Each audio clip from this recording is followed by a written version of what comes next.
د رسول الله صلی الله علیه وسلم په زمانه کې په یو وخت کې د مدینې چار چاپیره څه اوازونه وشو، خلک ویرېدل. عام خلک خو ډېر په اسانه باندې هېرول کېږي.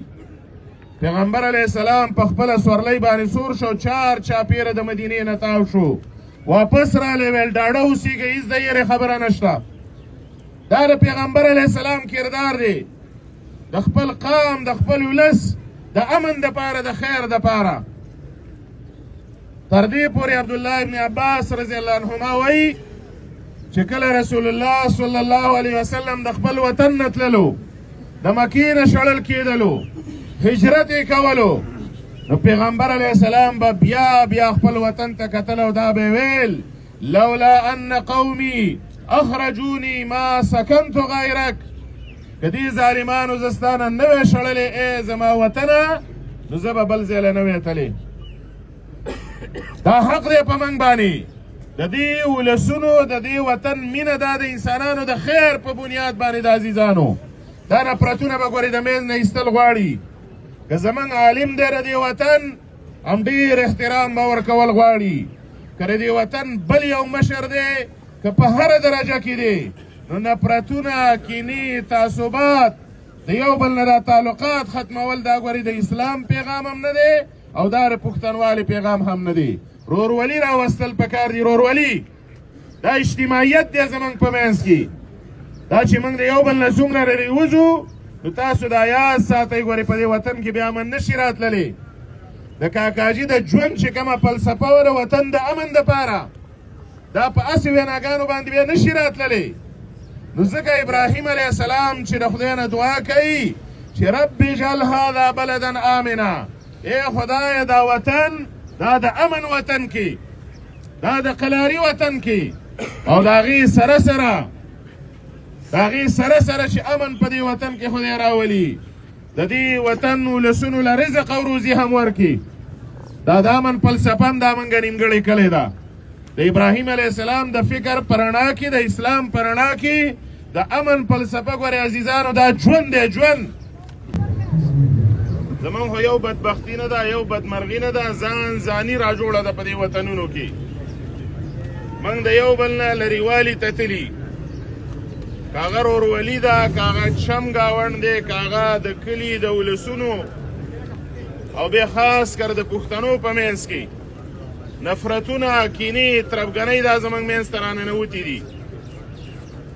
وګورئ دا یاد ساتئ، ذاتي غرضونه، ذاتي ګټې دا ډېرې وړې خبرې دي.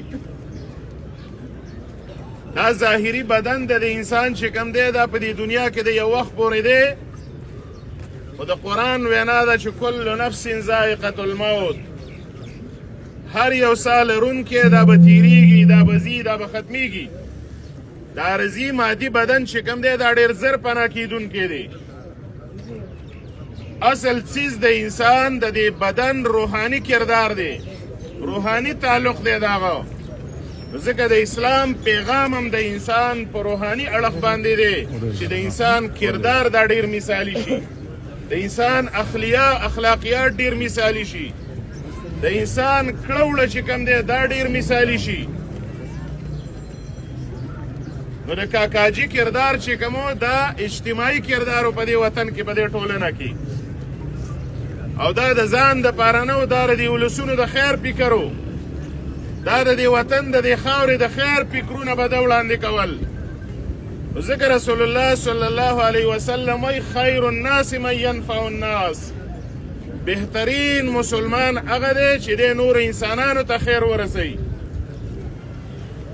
تر دې پورې رسول الله صلی الله علیه وسلم وایي چې هغه سړی مؤمن نه دی چې د هغه د شر نه، د هغه د تکلیف نه بل مسلمان، بل انسان دا په امن کې نشي.